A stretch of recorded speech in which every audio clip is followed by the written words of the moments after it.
Canada has evolved to become increasingly centralized in its decision-making, less concern and consideration for the provinces, particularly Alberta. And we've seen these authoritarian tendencies with actions from freezing bank accounts to arresting protesters to now censorship laws. Absolutely. Well, I mean, this is one of my concerns about remaining in Canada, Ezra, is that every single institution that I was raised to believe was there to protect myself, my family, and my rights has failed myself and Canadians in every single way, whether you're talking about the healthcare system, the law enforcement system, especially the judiciary system. And that's why I believe Alberta is worth having this conversation. Not because the future is guaranteed, but because the certainty of where Canada is headed concerns me far more than the uncertainty of what Albertans might achieve if they had the opportunity to choose their own path. Well, you know Keith Wilson. You probably got to know him during the trucker convoy when he was the lawyer for the truckers. He was helping to negotiate with the various bureaucrats and police forces. He was the lawyer for the convoy. Well, he's been, for the last year or so, a kind of lawyer for Alberta independence. Of course, it's not a courtroom battle, but it is a battle of ideas and arguments. And while Mitch Sylvester and Jeffrey Rath and others worked the ground game to get hundreds of thousands of signatures on a petition to call a referendum, Keith Wilson has been laying down the intellectual case and debating, including several debates with Jason Kenney, the former Premier of Alberta. Here's an excerpt from one of those debates.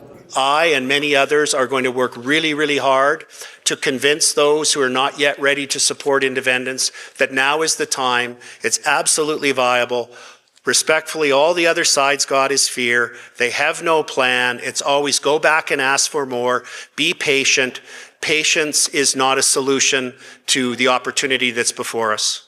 Well, in Alberta election law, if you raise or spend any money, you have to register as a so-called third-party advertiser. Rebel News has done so. As you know, we've done that federally as well, in part to avoid being prosecuted by left-wing electoral officers who would say that our editorial stance is illegal politicking. So to play it safe, and because we believe in telling our side of the story, we are third-party advertisers too. But Keith Wilson launched today, along with a colleague, a fourth-generation Alberta farmer, Tanya Clemens. Here's a bit of an excerpt from their remarks.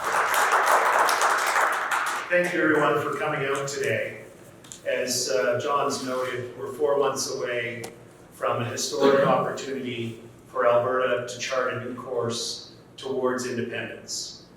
And what's really important is that as Albertans reflect on their options over the next 4 months, that they have accurate, clear, authoritative information on the reasons why I believe and Tanya believe that Albertans should vote for option 2 on October 19th, which is to trigger the formal process for an independence referendum. So to help Albertans make an informed decision, we've started this new group, this new independence organization called Let Alberta Decide. And we also have our campaign that Alberta's done waiting. Canada is unique in Western democracies in that our Supreme Court of Canada in the 1998 reference decision laid out a legal pathway for a province to move towards independence after holding a clear vote on a clear question with a clear majority. So why is it that I, as an Albertan, as a lawyer, and as a father, believe that this is the right course for Alberta to move towards independence? And I'll say this, that we know, many Albertans know, about the unfairness of equalization, the federal constitutional program that results in tens and tens of billions of dollars being sent to Ottawa that never come back to the benefit of Albertans. But it's more structural than that. The way the electoral structure is and the constitutional structure of Canada, Alberta never gets a voice. We won't get a voice. We can't have a voice because decisions are always made in Ottawa as determined by the wishes of the voters in Quebec and Ontario. So we have a structural problem. And we have effectively, we're treated as a colony, where we send the money and we're told what we can do, we're told what we can't do. We saw this with the National Energy Program under Trudeau Sr. Basically, the net zero and climate policies of Justin Trudeau were essentially have been a National Energy Program 2.0. And what we're seeking to help Albertans to think about is, does Canada still work for Alberta?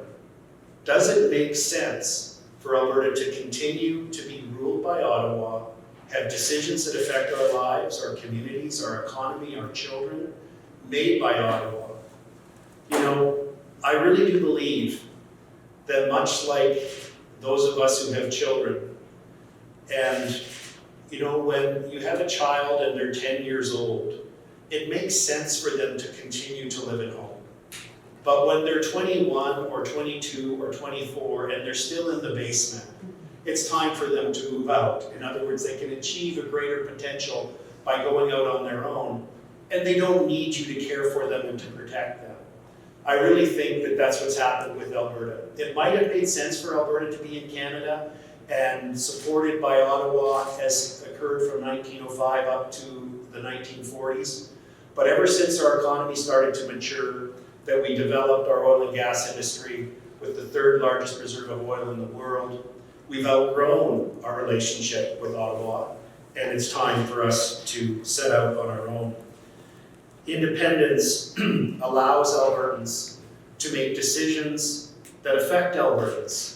So instead of going to Ottawa and asking for permission for things, we have the opportunity before us, depending on how Albertans vote, to elect the politicians here in Alberta that will make the full range of decisions that affect every aspect of our lives and our economy. So our central message is that Alberta has the resources the world needs, the people and the expertise to develop them, a young entrepreneurial workforce, strong agricultural base, deep energy experience, stable institutions, and a long record of competence and contribution. Again, it's my view and Tanya's view, and I think a view of an increasing number of Albertans, that Canada no longer works for Alberta. We've outgrown the relationship, and we have the ability to venture forth and achieve greater things by being unconstrained by Ottawa.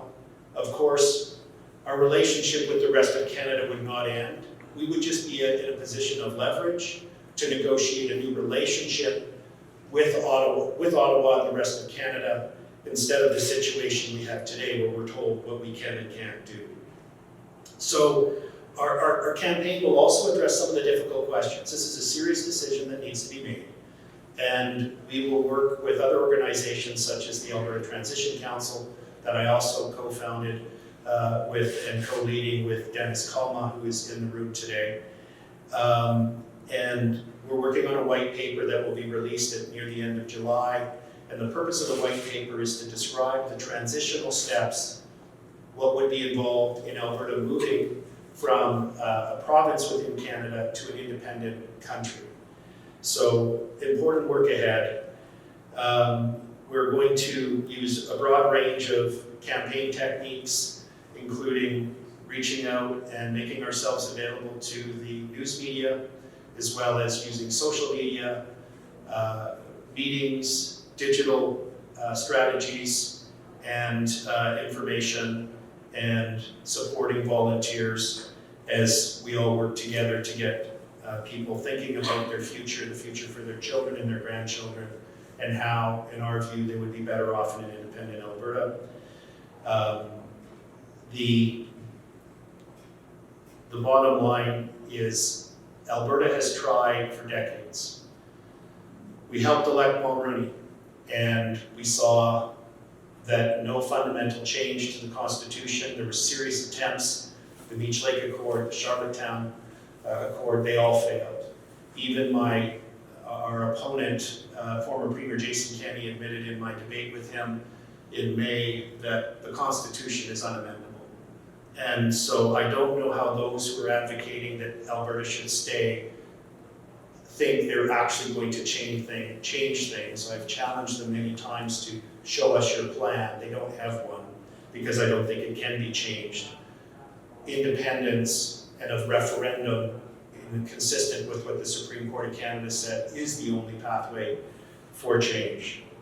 So we also sent, the Reform Party to Ottawa. We helped elect and had a Prime Minister Harper from Ottawa. We sent Jason Kenney to Ottawa. Nothing changed. In 2021, we had a province-wide referendum here in Alberta on equalization. It passed with over 62% support. Premier Kenney wrote a letter to the Prime Minister requesting a constitutional conference. He was denied. He wrote a letter to the other premiers requesting a constitutional conference. He was denied. It ended the matter. In other words, the only vehicle forward for Alberta to achieve systemic change, to address our grievances, remove the constraints upon us, and allow Alberta to achieve its potential is a vote for independence. With that, I'd like to introduce Tanya Clemens. If you don't know who she is, Tanya is a fourth-generation Southern Alberta farmer. She's a former junior high school math and science teacher. She's a mother and an Alberta independence advocate. She was raised on a family farm with roots in the Blackie area dating back to 1909. And she holds a degree in science and education. And she has come to the conclusion, like me, that her children and her grandchildren will have a better, more prosperous future, a freer future, by being in an independent Alberta. And with that, I'd like to invite Tanya to say some words.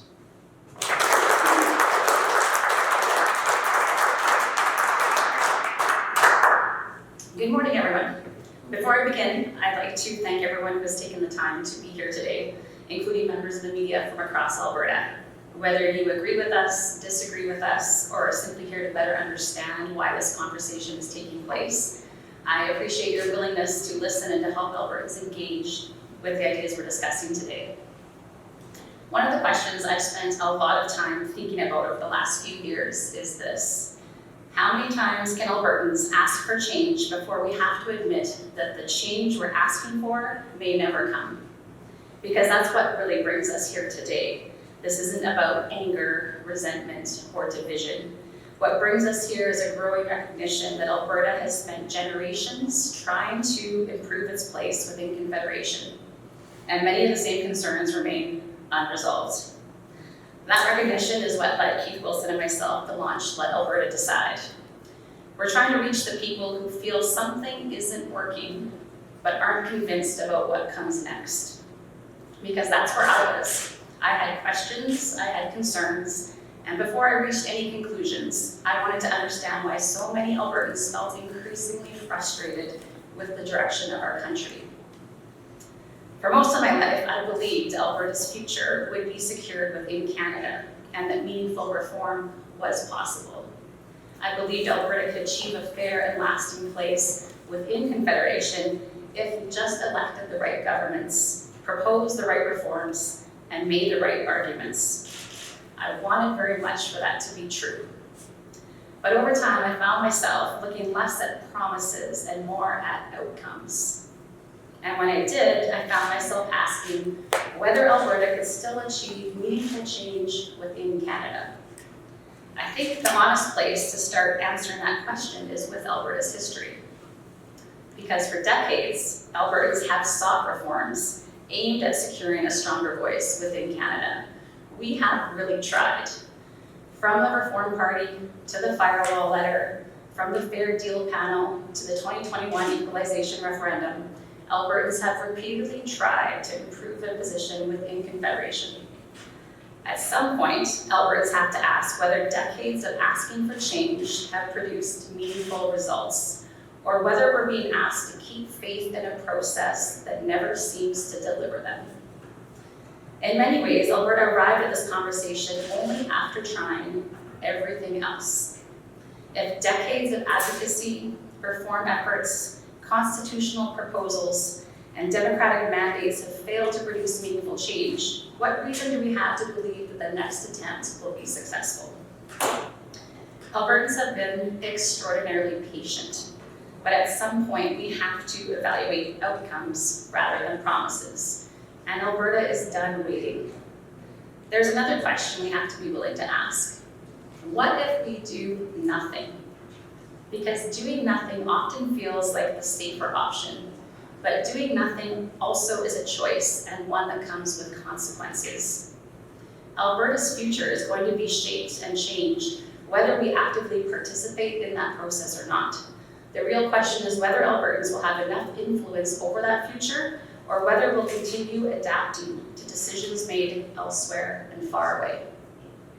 For me, the certainty of where Canada is headed concerns me far more than any uncertainty of what Albertans could achieve if they were free to choose their own future. Every path carries risks, but too often we scrutinize the risks of change while barely acknowledging the risks of staying exactly where we are.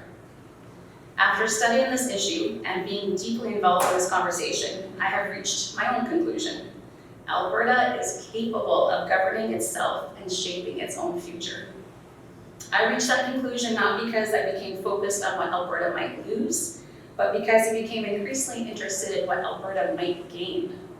Greater control over our economy, our resources, and the decisions that shape our future along with the responsibility that comes with that. Which brings me to the question that I think matters most. What kind of Alberta do we want to leave behind? Because this conversation is ultimately about the people who will inherit the consequences of the decisions that we're making now. I spend a lot of time thinking about the next generation, about my children, my students, about whether young Albertans will enjoy the same opportunities that previous generations have enjoyed. And when I think about that question, I find myself returning to something that farmers understand very well: stewardship. By being Albertans, we have been entrusted with Alberta, and our responsibility is to leave it stronger than we found it for the generations that follow. If we genuinely believe Alberta's future matters, then we have a responsibility to examine every option available to secure that future, even the ones that make us uncomfortable, and even the ones that challenge assumptions we've held for most of our lives. And that's why I believe Alberta is worth having this conversation.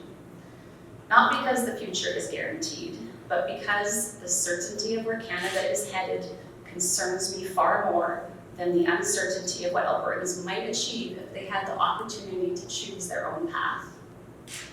Alberta has always been built by people willing to think differently, take responsibility, and believe they could leave something better behind than what they inherited. I think we owe the next generation that same willingness. And that's ultimately why Keith and I launched Let Alberta Decide. Because whatever conclusions Albertans ultimately reach, it should be Albertans who decide it. Thank you very much.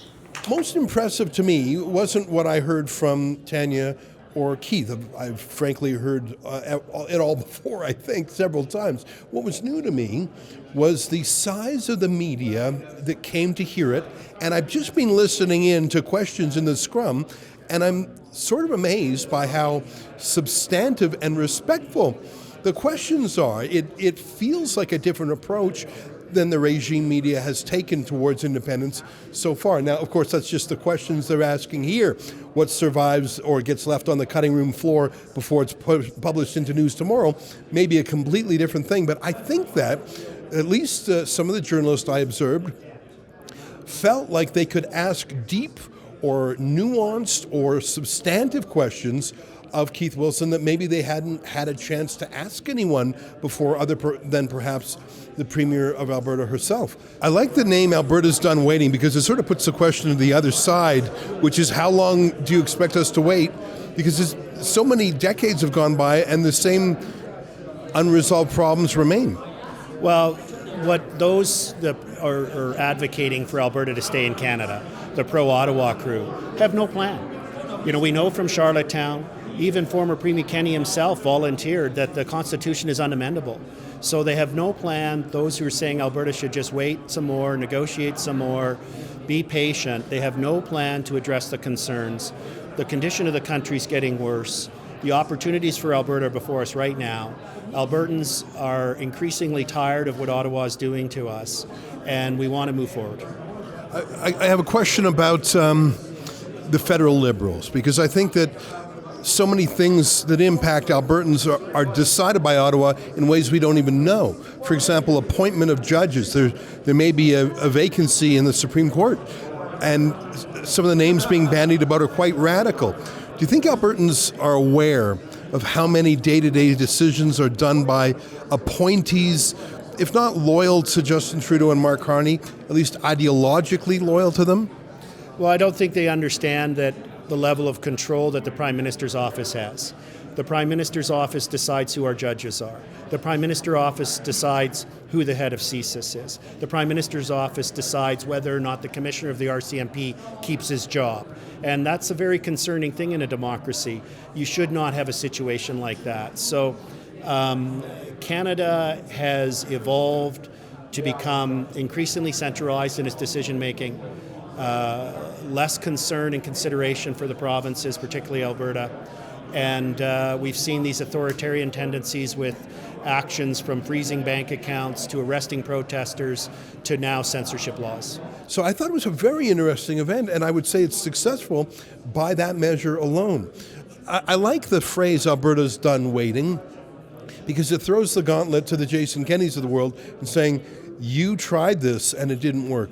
Before you, Preston Manning tried it, it didn't work. Before him, Peter Lougheed tried it, didn't work. I mean, how many generations does Alberta have to wait? There's no lack of solutions to the problems Alberta faces. There's a lack of the power to get it done because of the system. Here's some questions I put about that to Keith Wilson himself. Hi there, Ezra Levant from Rebel News. I remember in the last federal election, Preston Manning wrote an op-ed in the Globe and Mail saying that if Mark Carney were elected Prime Minister, that could be the last Prime Minister ever of a united Canada. That would be the last straw and Alberta would break apart. How has Mark Carney, what factor has he been in Alberta independence? And do you ever talk to Preston Manning about independence? Because that was, I think, in a way, Preston's way of saying it's not worth it. What are your thoughts on that? Well, I think, I've said this before, I'll say it again, I think Mark Carney is the greatest force in support and encouraging more and more Albertans to support independence. He plays an interesting game. On the one hand, he's trying to portray that he wants to take the Canadian government in a different direction relative to the direction of the Trudeau years. But he's done nothing to repeal most of the 9 bad laws, despite the Premier's characterization that he has, because he has not. They're still on the books. Some of them have been delayed and slightly altered. And if Prime Minister Carney really wanted Alberta to fully develop its resources and the tremendous economic benefits that would provide not only to Albertans in jobs and businesses, but also for governments for revenue, for taxation, to help reduce deficits and debt. He could do it tomorrow. He could repeal Bill C-69, the No More Pipelines and in fact No More Major Projects law. He could lift the tanker ban. He could abandon the harmful net zero policies. But Prime Minister Carney chooses not to do those things because I think he fundamentally believes that he can make Canada this role model for net zero, despite the fact that countries around the world are now realizing the harm of that policy and moving away from it. So my view is that Prime Minister Carney talks a good game.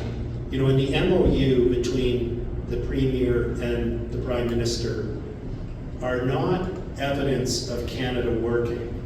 They're evidence of why Alberta has outgrown its relationship. The MOU is evidence of why the relationship is broken. Look at the amount of political capital, energy, and time that the Premier has put in, and the amount of cost and concession she's had to agree to. $20 billion or more for pathways. Someone's going to have to pay for that. The oil patch has said they're not going to. Guess who's going to end up paying for it? You. So the fact that it's taken so much effort and time just to have an MOU about a possible pipeline that the Prime Minister has announced he's given a veto to British Columbia and the First Nations over, and at such incredible cost to the taxpayer and the economy, is actually evidence of the failings of Canada, not a success. Well, I mentioned third-party advertisers. Rebel News is one, and our friend Corey Morgan has one. Here's a quick chat I had with him. Corey, you're the head of a third-party advertiser, and you're just doing great. I see your lawn signs all over Alberta.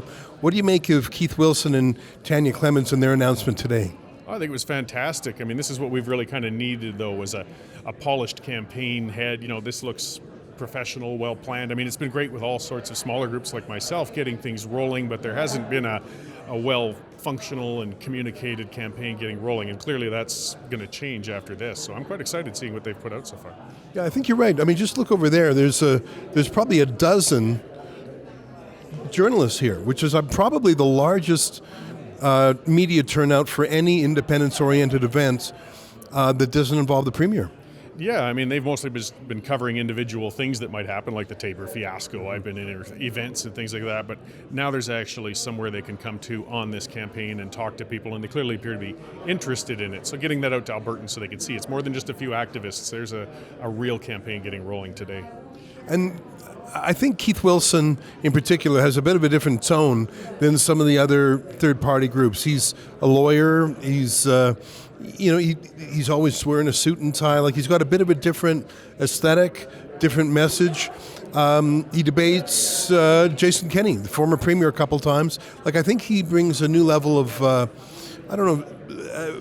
sophistication is probably the wrong word, but professionalism, let's say. Absolutely, Keith brings that to it. And it's not to take a shot at any of the other leaders. No, I'm with you. I mean, there was a lot of hard work done to get to this day, signing petitions by the hundreds of thousands, but this is a sort of a different style, isn't it? It certainly is, and I think it's what more regular Albertans expect to see in a campaign, in a formalized one. You know, some of the other, Mitch and Jeff, you know, who have spoken with Stay Free Alberta and such, I mean, they're well received, they speak well, they do the rallies, the town halls, but it isn't necessarily that calm suit and tie approach that people want to see in a campaign as well. I mean, having them all speak for it together could hopefully really help move that needle in this next 4 months.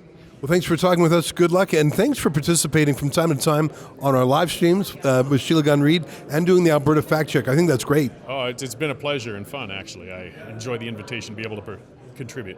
Now, I mentioned that the journalists have asked substantive questions, and I think that's true, including a young man from Global News who asked 2 meaty questions of Keith Wilson, but he couldn't help himself. When he announced he was with Global News, he couldn't help but take a shot at our friend Tamara Leach. Here's how that looked. Hi, Skylar Peters, Global News. I have 2 questions, if you don't mind. Sure. First of all, I do want to make a comment to Ms. Leach. First of all, when you say that you're a huge fan of someone's work, you put a stain on this microphone, and everyone that comes here after you has to speak into the same microphone, so I'd appreciate if you stay objective when you ask questions to people that are stating their case. With that said, I have a couple of objective questions, if you don't mind. You spoke about the grassroots movement. Are you worried at all about splitting the message? There's so much coming from so many different sides in this separatist movement.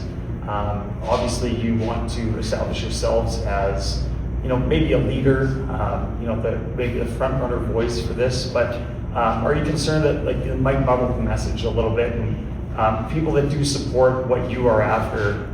At the end of the day, when they go to mark that ballot at the end on October 19th, that they just don't get the message just because they're hearing it from so many sides.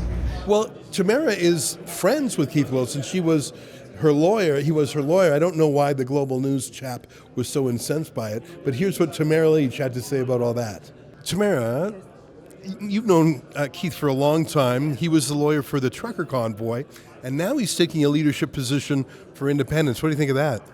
Well, I'm a huge supporter, obviously. I think Keith Wilson has been in the belly of the beast. He understands more so than I think a lot of people what we're really dealing with when it comes to how we're treated by Ottawa and how they really are. You know, I've told lots of people back home, people have always felt that there was corruption in the government, but it's 100 times worse than what people actually realize.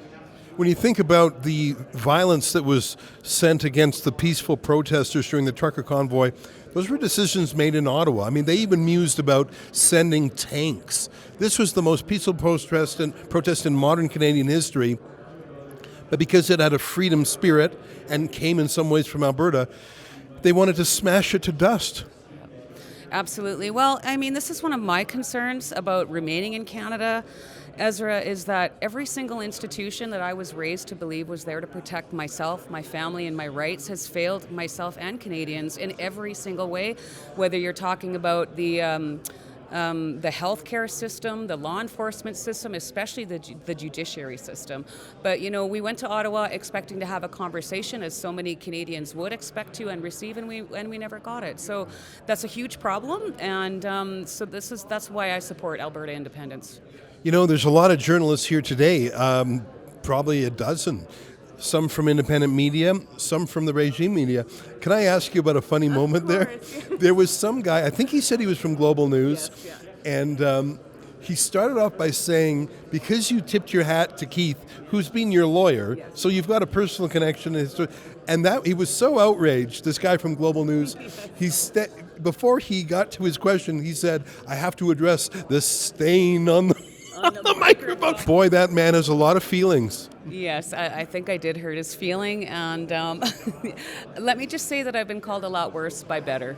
Yeah, you know, I mean, it was sort of startling. It was definitely out of sync with the tone of the event, but it was really revelatory. It showed who he was. Yes. And for him to say, I'm with Global News, I call you a stain. If he was a personal guy, it would be weird. But for him to say, I'm here representing Global News, but before I say anything, I must denounce an independent journalist as a stain on the microphone. Brother, you're giving it away. You're saying the quiet part out loud. Exactly. And as you said, I have a very good relationship with Keith. We've known each other for a long time. We went into battle together, essentially. So I'm not going to change who I am. I'm just going to keep being myself. And, you know, I made a simple joke because I do know Keith very well, but I'm not going to stop being me. I don't think you should. I don't think you could. And we need you to be you, because if you weren't you, then who would be? And I was just remarking with you earlier that it's around 6 months now that you've been governor for Rebel News, and you're a journalist all over Alberta, but also you travel from BC to Ontario, etc. I just think you're doing great. And if you're eliciting that kind of reaction from the regime, to me, that's a big thumbs up. Yeah. I agree. You know, I do wear that sort of stuff, as you very well know, like a badge of honor, because it tells me that I'm flying right over the target. Well, thanks very much. Nice to see you here, and we'll see you covering more events in the future. You've got your own report from today too, right? Yes, I do. Yep, you bet. We'll make sure to tune that in. Thanks. I have a question that comes to mind with our friend from Global News. How have the media treated the subject? How have the mainstream media and how have the independent media treated independence? And do you think it's been more or less fair? Or how do you propose to deal with them if they're a little bit biased, which I think some of them are. I'm not casting aspersions on the guy who was up here before me. But talk about how you intend to deal with the press. Well, we intend to make ourselves available, and that's why we scheduled this press conference today, and we tried to pick a location that would be easy and convenient for the media, and that has a track record of being a location that's accessible, and picking a time that would be accommodating for the media. Tanya and I intend to make ourselves widely available to the media should they want to do interviews with us. And I can't change the approach that the media may or may not take, or individual reporters, to a topic. But what I can do is ensure that we're accessible.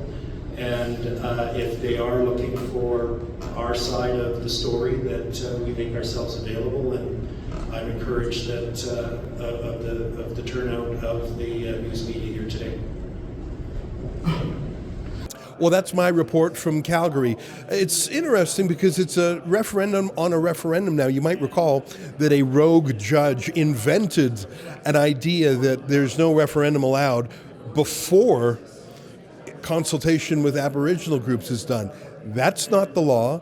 That certainly wasn't the law as it applied to Quebec. But of course, things are made up when you're a judge, especially a Trudeau-appointed judge, and in the mysterious world of Indigenous title.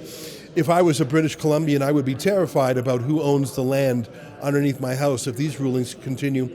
But that's the latest from Alberta and the independence battle. It's summertime and a lot of things are fun. Politics isn't top of mind for people. In a couple of weeks, there'll be the Calgary Stampede.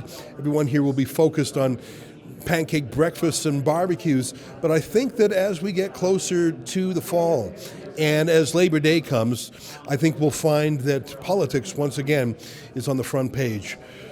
For Rebel News, I'm Ezra Levant.